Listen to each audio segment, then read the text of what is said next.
Times group के Shri Sameer Jain ji, Shri Vineet Jain ji, global business summit में आए हुए सभी महानुभाव, इंडस्ट्री के साथी, सीईओज, एकेडमिशियंस, मीडिया जगत के लोग, अन्य महानुभाव, देवी और सज्जनों,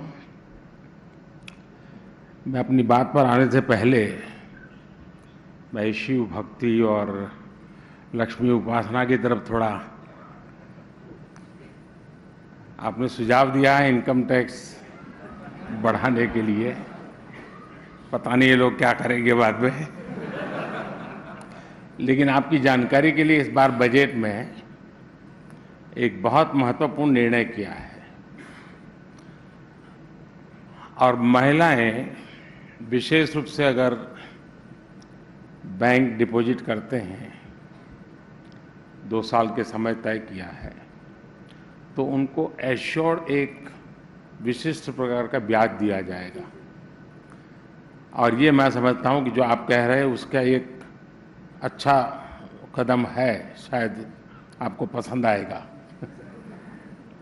अब ये आपके एडिटोरियल डिपार्टमेंट का काम है कोई सारी चीज़ें ढूंढ करके कभी उचित लगे तो जगह दे दे इसको। कल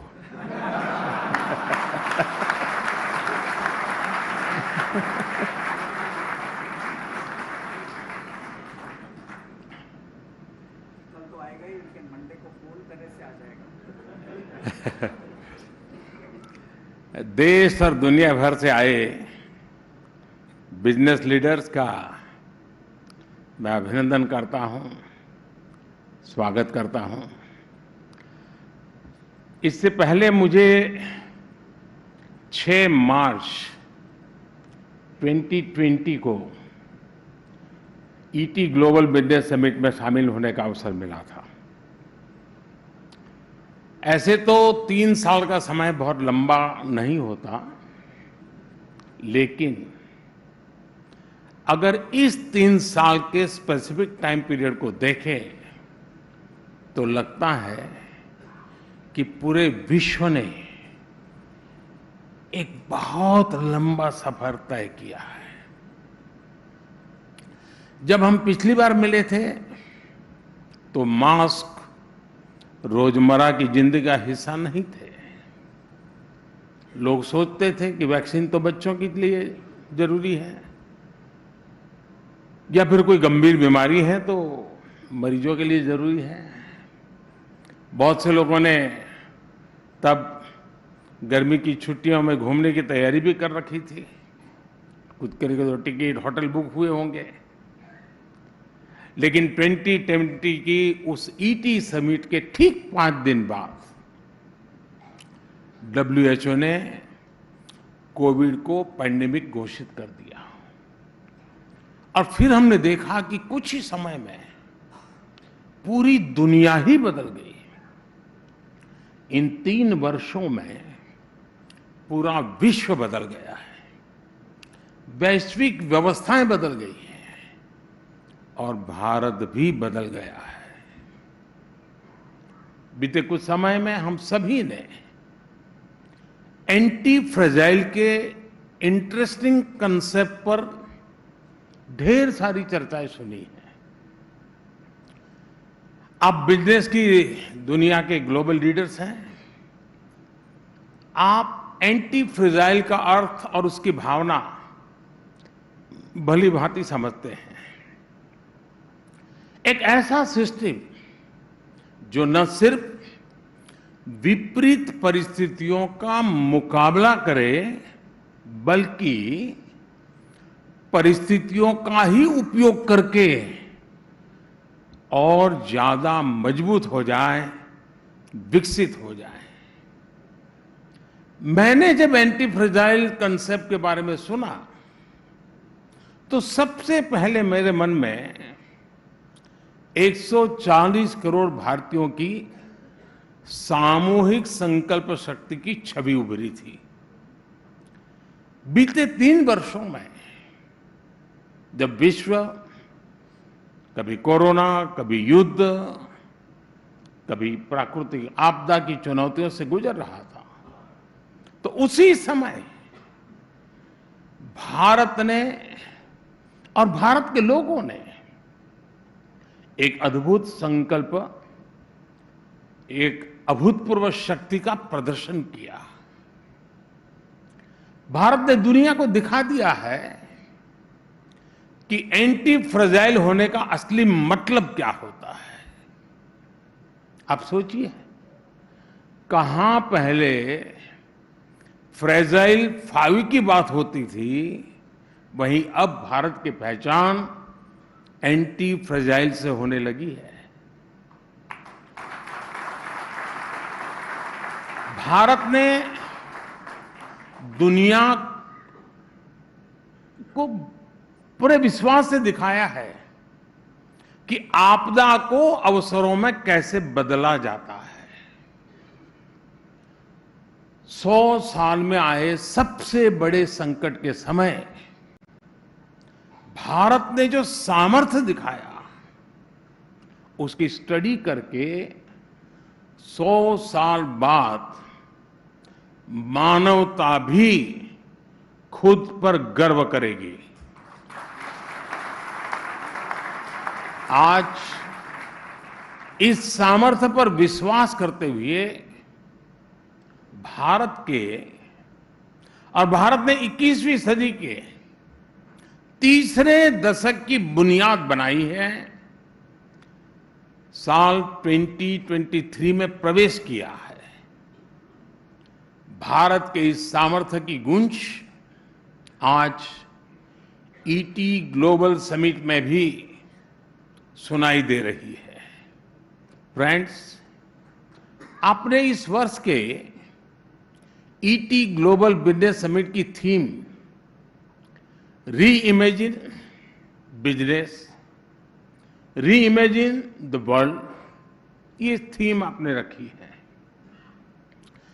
वैसे मुझे नहीं पता कि ये री इमेजिन वाली थीम सिर्फ दूसरों के लिए है या फिर ओपिनियन मेकर के लिए भी है।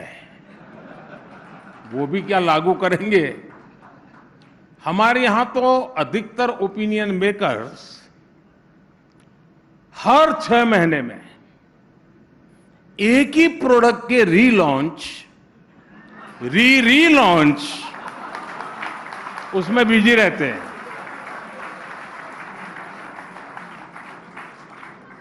और इस रीलॉन्च में भी वो री इमेजिनेशन नहीं करते।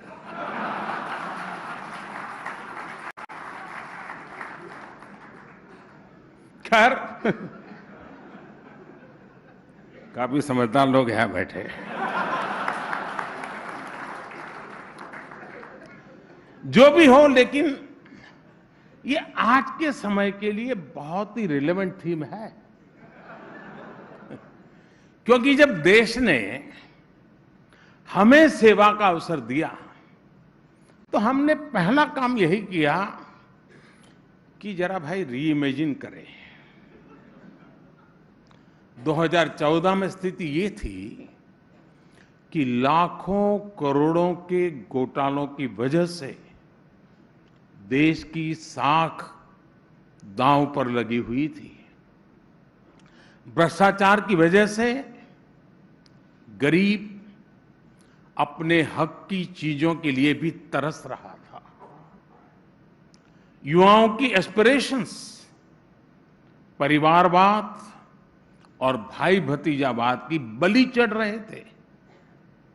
पॉलिसी पैरालिसिस की वजह से इंफ्रास्ट्रक्चर प्रोजेक्ट्स में बरसों की देरी हो रही थी। ऐसे सोच और अप्रोच के साथ देश का तेजी से आगे बढ़ना मुश्किल था। इसलिए हमने तय किया कि गवर्नेंस के हर सिंगल एलिमेंट को री इमेजिन करेंगे, री इन्वेंट करेंगे। सरकार गरीबों को एम्पावर करने के लिए वेलफेयर डिलीवरी को कैसे सुधारे, हमने ये री इमेजिन किया। सरकार अधिक एफिशिएंट तरीके से कैसे इंफ्रास्ट्रक्चर बना सके, हमने ये रीइमेजिन किया। सरकार का देश के नागरिकों के साथ कैसा रिश्ता हो, रिलेशन हो, हमने रीइमेजिन किया। मैं आपको वेलफेयर डिलीवरी से जुड़ी रीइमेजिनेशन पर विस्तार से थोड़ा बताना चाहता हूं। गरीबों के पास भी बैंक अकाउंट हो, गरीबों को भी बैंक से लोन मिले, गरीब उनके लिए अपने घर और प्रॉपर्टी के राइट्स मिले, उन्हें टॉयलेट, इलेक्ट्रिसिटी और क्लीन कुकिंग फ्यूल या फिर तेज इंटरनेट कनेक्टिविटी मिले, इनकी पहले उतनी जरूरत ही नहीं समझी जाती थी। इस सोच को बदला जाना, री इमेजिन किया जाना बहुत जरूरी था। कुछ लोग गरीबी हटाओ की बातें भले करते थे, लेकिन सच्चाई ये थी कि पहले गरीबों को देश पर बोझ माना जाता था, इसलिए उन्हें अपने हाल पर छोड़ दिया गया था। जबकि हमारा फोकस गरीबों को एम्पावर करने पर है, ताकि वे देश की तेज ग्रोथ में अपने पूरे पोटेंशियल के साथ कंट्रीब्यूट कर सके। डायरेक्ट बेनिफिट ट्रांसफर, डीबीटी का एग्जाम्पल आपने भली भांति आपकी नजर गई होगी।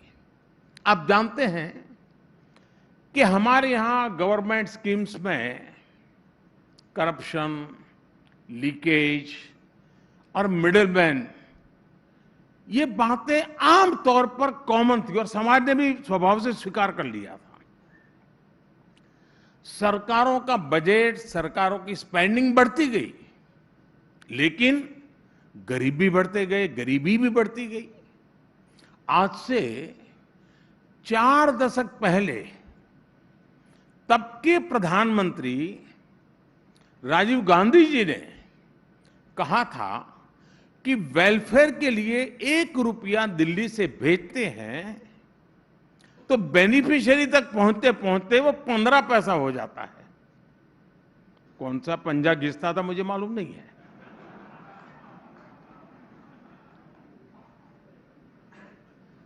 हमारी सरकार अभी तक अलग अलग स्कीम के तहत डायरेक्ट बेनिफिट ट्रांसफर इन वेलफेयर स्कीम के अंतर्गत 28 लाख करोड़ रुपए ट्रांसफर कर चुकी है। 28 लाख करोड़। अब आप सोचिए, राजीव गांधी जी ने जो कहा था, उसी बात को मैं आज के साथ जोड़ूं तो 1 रुपये में से 15 पैसा पहुंचता वाली बात को पकड़ूं तो 85% यानी कि 24 लाख करोड़ ये रकम किसी के जेब में चली गई होती, किसी ने लूट लिया होता, रफा दफा हो गई होती और सिर्फ 4 लाख करोड़ रुपए गरीब के पास पहुंचा होता। लेकिन चूंकि मैंने रीइमेजिन किया, डीबीटी की व्यवस्था को प्राथमिकता दी, आज 1 रुपया दिल्ली से निकलता है, 100 के 100 पैसे उसके पास पहुंचते हैं। ये है रीइमेजिन। साथियों, कभी नेहरू जी ने कहा था कि जिस दिन हर भारतीय के पास टॉयलेट की सुविधा होगी, उस दिन हम जान जाएंगे कि देश विकास की एक नई ऊंचाई पर है। मैं ये पंडित नेहरू जी की बात कर रहा हूं। कितने साल पहले की होगी आप अंदाज कर सकते हैं। मतलब नेहरू जी को भी समस्या का पता था। लेकिन समाधान की तत्परता नजर नहीं आई। और इस वजह से देश का बहुत बड़ा हिस्सा लंबे समय तक मूल सुविधाओं से वंचित रहा। 2014 में जब हमें सेवा करने का अवसर मिला तो देश के ग्रामीण इलाकों में सैनिटेशन कवरेज 40% से भी कम था। जब हम आए उस समय 40% से भी कम था। हमने इतने कम समय में 10 करोड़ से ज्यादा शौचालय बनाए, स्वच्छ भारत अभियान शुरू किया। आज देश के ग्रामीण इलाकों में सैनिटेशन कवरेज 100% तक पहुंच गया है। मैं आपको एस्पिरेशनल डिस्ट्रिक्ट का भी एक उदाहरण देना चाहता हूं। रीइमेजिन वाला विषय जब आपने रखा है तो मैं उसी दायरे में अपने आप को रखना चाहता हूं। हालत यह थी कि वर्ष 2014 में देश में 100 से ज्यादा ऐसे डिस्ट्रिक्ट थे जिन्हें बहुत ही बैकवर्ड माना जाता था। इन जिलों की पहचान थी गरीबी, पिछड़ापन, ना सड़क, ना पानी, ना स्कूल, ना बिजली, ना अस्पताल, ना शिक्षा, ना रोजगार। और इनमें हमारे देश के ज्यादातर आदिवासी भाई बहन इन इलाकों में रहते थे। हमने बैकवर्ड के इस कंसेप्ट को रीइमेजिन किया और इन जिलों को एस्पिरेशनल डिस्ट्रिक्ट्स बनाया। पहले इन डिस्ट्रिक्ट्स में ऑफिसर्स को पनिशमेंट पोस्टिंग के रूप में भेजा जाता था। आज वहां बेस्ट एंड यंग ऑफिसर्स को डेप्यूट किया जाता है। आज central government, PSUs, state governments, district administration सभी मिलकर इन डिस्ट्रिक्ट के टर्न अराउंड के लिए पूरी मेहनत से काम कर रहे हैं। इसके कारण हमें बेहतर रिजल्ट्स भी मिलने लगे और इसका रियल टाइम मॉनिटरिंग हो रहा है जी। टेक्नोलॉजी का भरपूर उपयोग किया जा रहा है। अब जैसे उत्तर प्रदेश के एस्पिरेशनल डिस्ट्रिक्ट फतेहपुर में इंस्टीट्यूशनल डिलीवरी अब 40% से बढ़कर के 91% हो गई है। और उसके कारण माता मृत्यु दर, शिशु मृत्यु दर में बहुत बड़ी कमी आई है। मध्य प्रदेश का एस्पिरेशनल डिस्ट्रिक्ट बड़वानी, वो पूरी तरह इम्यूनाइज बच्चों की संख्या 40% से बढ़कर के 90% हो गई है। बच्चों की जिंदगी की चिंता हुई। महाराष्ट्र के एस्पिरेशनल डिस्ट्रिक्ट वाशिम में टीबी ट्रीटमेंट का सक्सेस रेट 40% हुआ करता था, वो बढ़कर के करीब करीब 90% हो गया है। कर्नाटका के एस्पिरेशनल डिस्ट्रिक्ट यादगीर में अब ब्रॉडबैंड कनेक्टिविटी से जुड़ी ग्राम पंचायतों की संख्या 20% से 80% पहुंच गई है। कितने ही ऐसे पैरामीटर्स हैं जिसमें किसी समय जिसको बैकवर्ड डिस्ट्रिक्ट करके अछूत बना दिया गया था, एस्पिरेशनल डिस्ट्रिक्ट की कवरेज पूरे देश की एवरेज से भी बेहतर हो रही है। यह है रीइमेजिनेशन। मैं आपको क्लीन वाटर सप्लाई का भी उदाहरण दूंगा। आजादी के 7 दशक के बाद भी हमारे देश में सिर्फ 30 मिलियन यानी 3 करोड़ रूरल हाउस होल्ड के पास टैप कनेक्शन था। 160 मिलियन रूरल हाउस होल्ड यानी 16 करोड़ परिवार इससे वंचित थे। हमने बड़ी बड़ी बातों के बजाय 80 मिलियन यानी 8 करोड़ नए टैप कनेक्शन सिर्फ 3.5 वर्षों में दे दिए हैं। ये है री इमेजिनेशन का कमाल। फ्रेंड्स, इस समिट में शामिल एक्सपर्ट भी इस बात को मानेंगे कि भारत की रैपिड ग्रोथ के लिए अच्छा इंफ्रास्ट्रक्चर जरूरी है। लेकिन देश में पहले क्या स्थिति थी और जो स्थिति थी वो क्यों थी? इवन ईटी में तो बड़े बड़े एडिटोरियल्स इस पर छपे हैं, लोगों ने अपनी ओपिनियन दी है और उनमें जो बात प्रमुखता से रही है वो ये कि हमारे यहां इंफ्रास्ट्रक्चर से जुड़े फैसलों में देश की जरूरत को कम देखा जाता था और राजनीतिक महत्वाकांक्षा को प्राथमिकता दी जाती थी। इसका जो नतीजा निकला उसका भुक्तभोगी पूरा देश रहा है। अगर कहीं रोड्स भी बननी है तो पहले देखा जाता था कि सड़क बनने के बाद वोट मिलेंगे या नहीं मिलेंगे, ट्रेन कहां रुकेगी, कहां चलेगी, ये भी राजनीतिक नफा नुकसान देखकर तय होता था। यानी इंफ्रास्ट्रक्चर की ताकत को पहले कभी समझा ही नहीं गया। हमारे पास, ये आपको चौंकाने वाली चीजें लगेगी कि कभी ईटी वालों ने लिखा नहीं होगा। दुर्भाग्य है जी, हमारे यहां डैम्स बनते थे लेकिन कैनाल नेटवर्क नहीं बनता था। आप सोच सकते हैं 6 मंजिला मकान बने और लिफ्ट भी ना हो और स्टेयरकेस भी नहीं हो, ऐसा सोच सकते हैं आप? डैम बने और कैनाल ना हो। लेकिन शायद उस समय ईटी को देखना उचित नहीं लगा होगा। हमारे पास माइंस थी लेकिन मिनरल्स को ट्रांसपोर्ट करने के लिए कनेक्टिविटी कभी नहीं थी। हमारे पास पोर्ट्स थे लेकिन रेलवे और रोड कनेक्टिविटी के प्रॉब्लम भरपूर मात्रा में थे।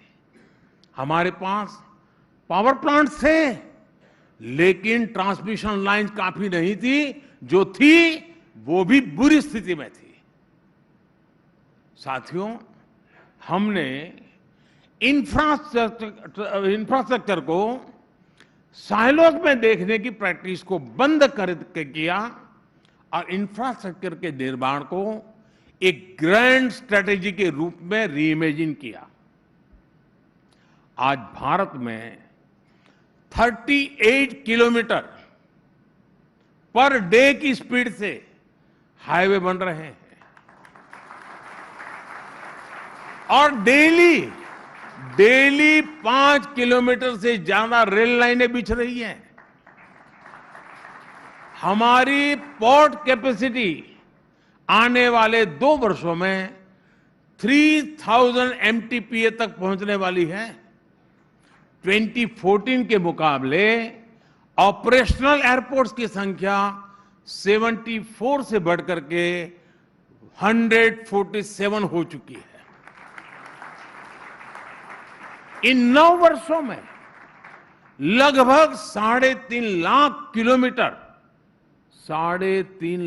किलोमीटर रूरल रोड बनाई गई हैं। करीब 80,000 किलोमीटर नेशनल हाईवे बने हैं। ये सारे 9 साल का मैं हिसाब दे रहा हूं आपको, ये याद कराना पड़ता है, नहीं तो यहां उसको ब्लैकआउट करने वाले बहुत बैठे हैं। इन्हीं 9 वर्षों में 3 करोड़ गरीब परिवारों को पक्के घर बना करके दिए गए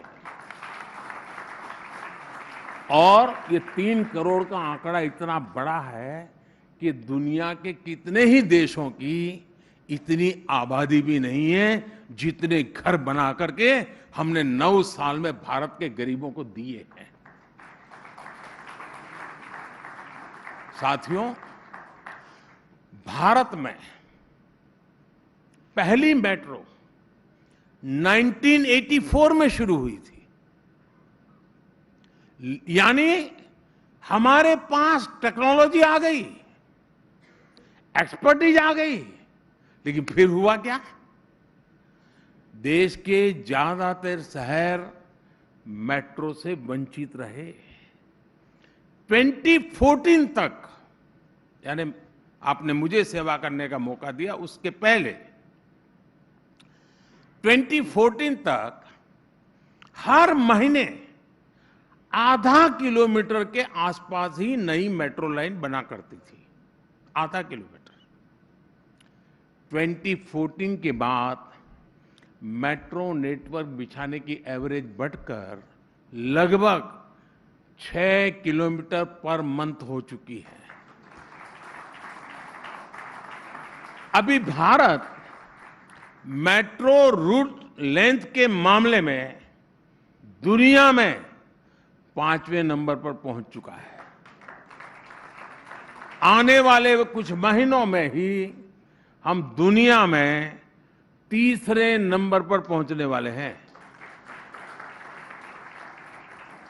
फ्रेंड्स, आज पीएम गति शक्ति नेशनल मास्टर प्लान इंफ्रास्ट्रक्चर के निर्माण को तो गति दे रहा है, और जैसा विनीत जी ने कहा, गति और शक्ति दोनों को हमने जोड़ा है।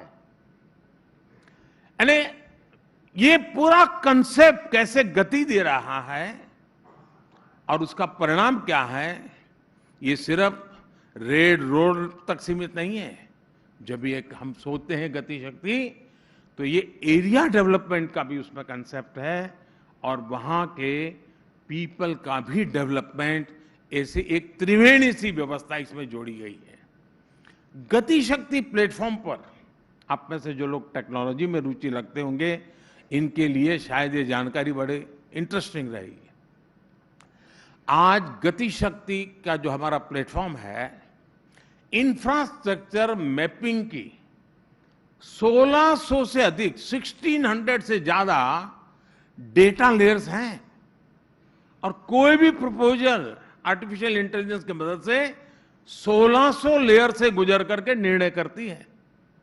हमारे एक्सप्रेसवे हो या फिर दूसरा इंफ्रास्ट्रक्चर, आज शॉर्टेस्ट और सबसे एफिशिएंट रूट तय करने के लिए एआई से भी जोड़ा गया है। पीएम गति शक्ति से एरिया और पीपल डेवलपमेंट कैसे होता है, इसका एक एग्जांपल आपको मैं देता हूं।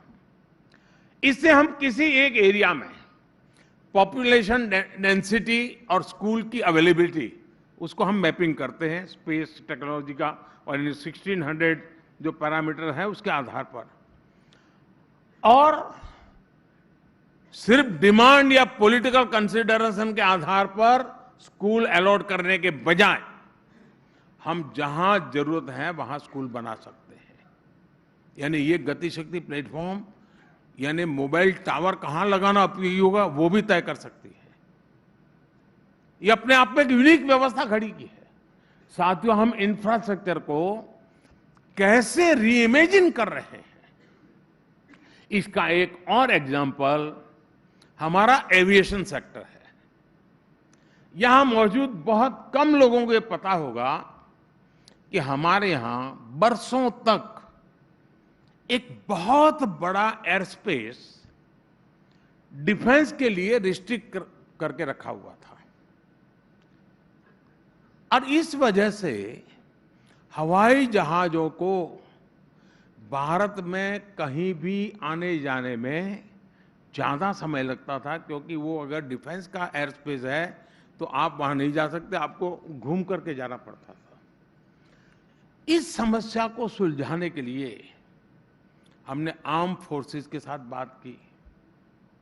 आज 128 एयर रूट्स को सिविलियन मूवमेंट के लिए भी खोला जा चुका है।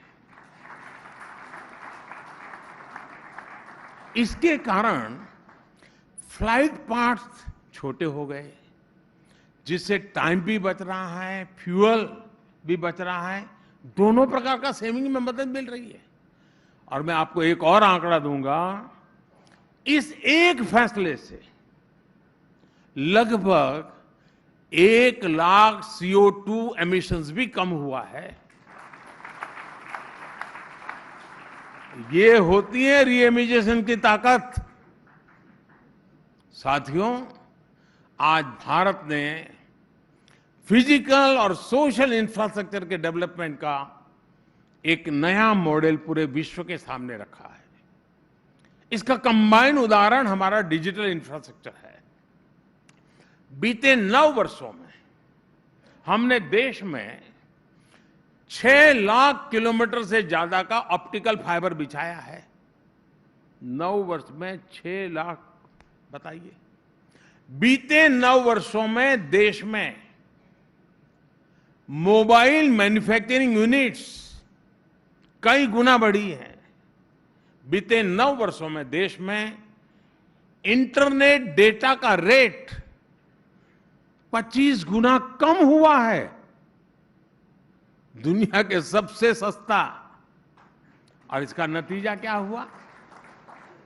साल 2012 में मेरे आने से पहले Bharat global mobile data traffic में सिर्फ 2% कंट्रीब्यूट करता था, ओनली 2%, जबकि वेस्टर्न मार्केट की कंट्रीब्यूशन उस समय 75% थी। 2022 में भारत के पास ग्लोबल मोबाइल डेटा ट्रैफिक का 21% शेयर था, जबकि नॉर्थ अमेरिका और यूरोप के पास ग्लोबल ट्रैफिक का 1/4 शेयर ही रह गया है। आज दुनिया की 40% real time digital payment Bharat में होती है। दुनिया की 40%।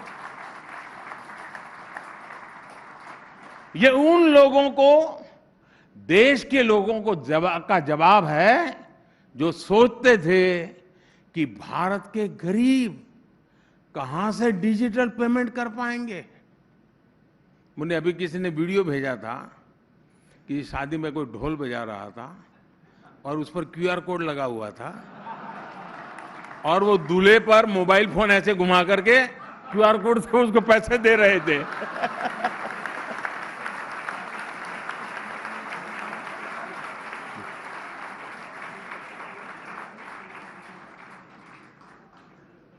रीइमेजिनेशन के इस दौर में भारत के लोगों ने ऐसे लोगों की सोच को ही रिजेक्ट कर दिया है जो ये पार्लियामेंट में बोलते थे तो गरीब ये कहां से करेगा। मेरे देश के गरीब की ताकत का कभी उनको अंदाज नहीं था जी, मुझे है।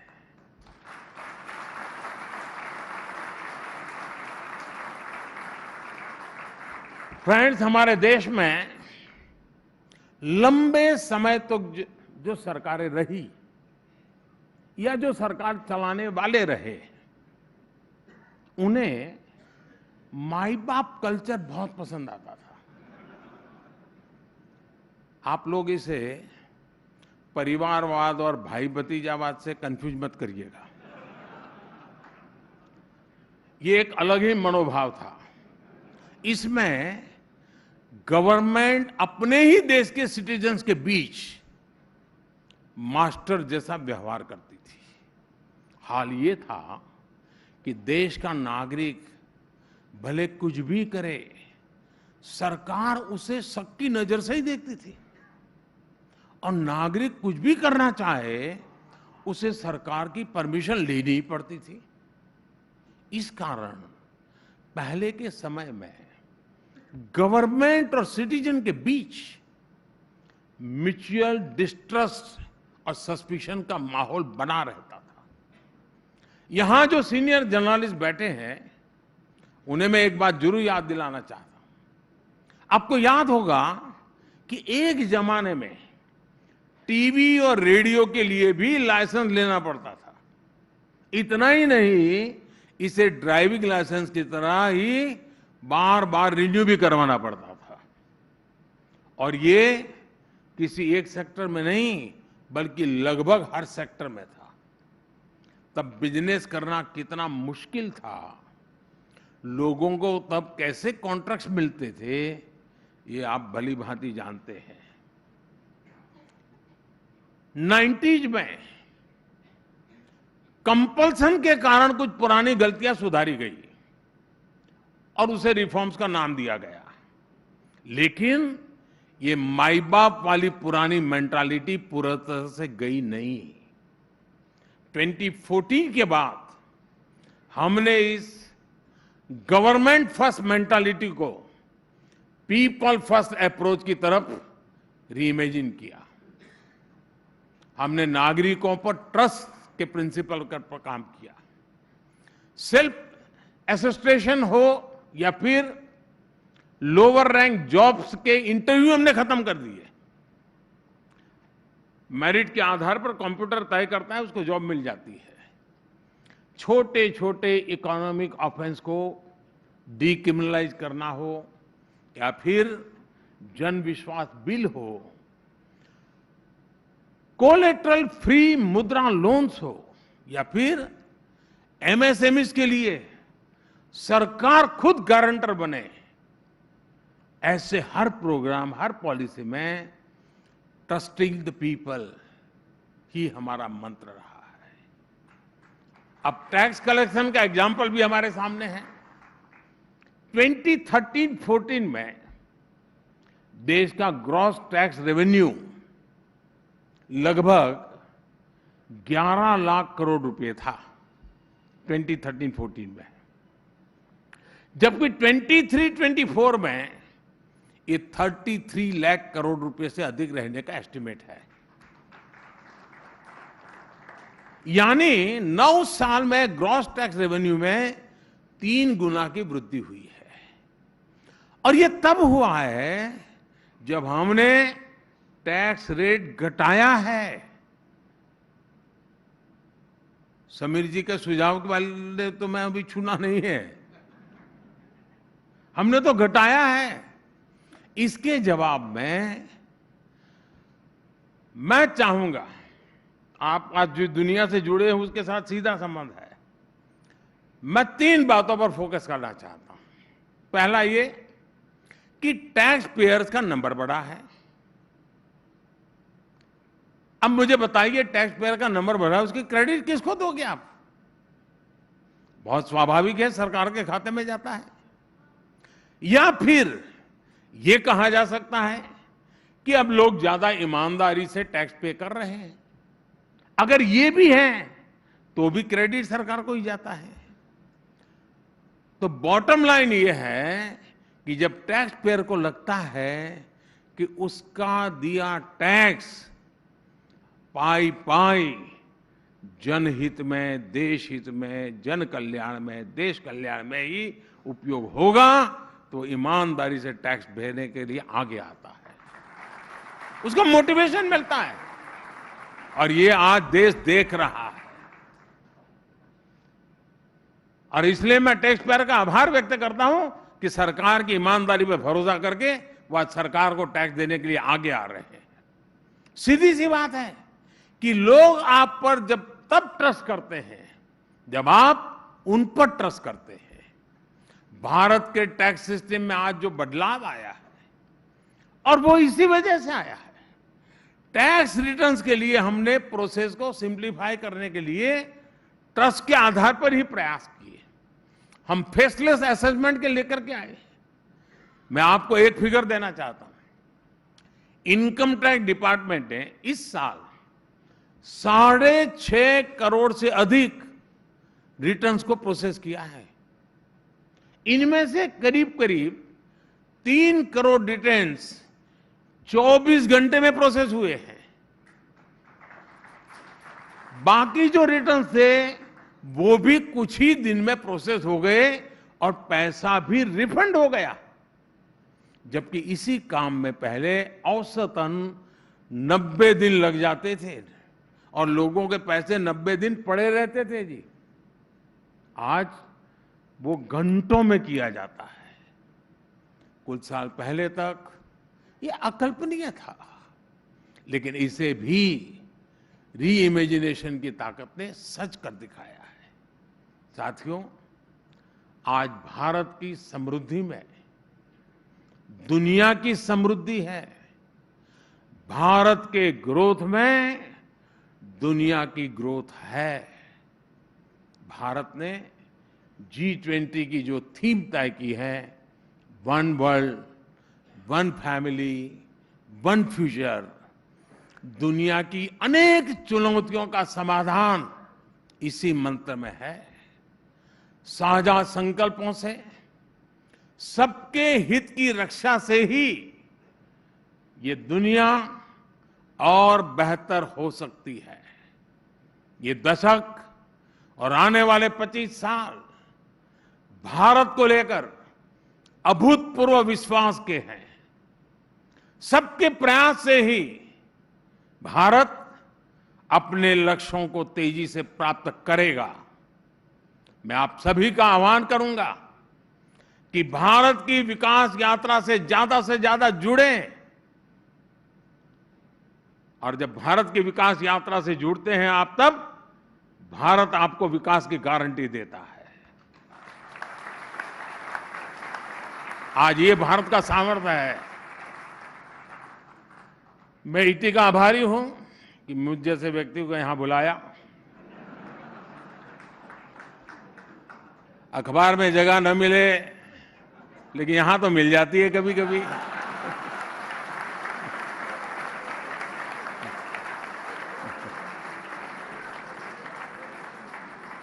और मैं सोच रहा था कि विनीत जी, समीर जी जब बोलेंगे तो री इमेजिन के संबंध में कुछ बोलेंगे, लेकिन उन्होंने इस विषय को छुआ ही नहीं। तो शायद उनके एडिटोरियल बोर्ड विषय तय करता होगा और मालिक को बताता नहीं होंगे। क्योंकि मालिक हमें बताते हैं कि जो छपता है उसमें बोले हमें ज्ञान नहीं होता, वो तो वो करते हैं। तो शायद ये ऐसा ही होता होगा। खैर साथियों, इस खट्टी मीठी बातों के साथ साथ मैं बहुत बहुत धन्यवाद करता हूं आप सबका।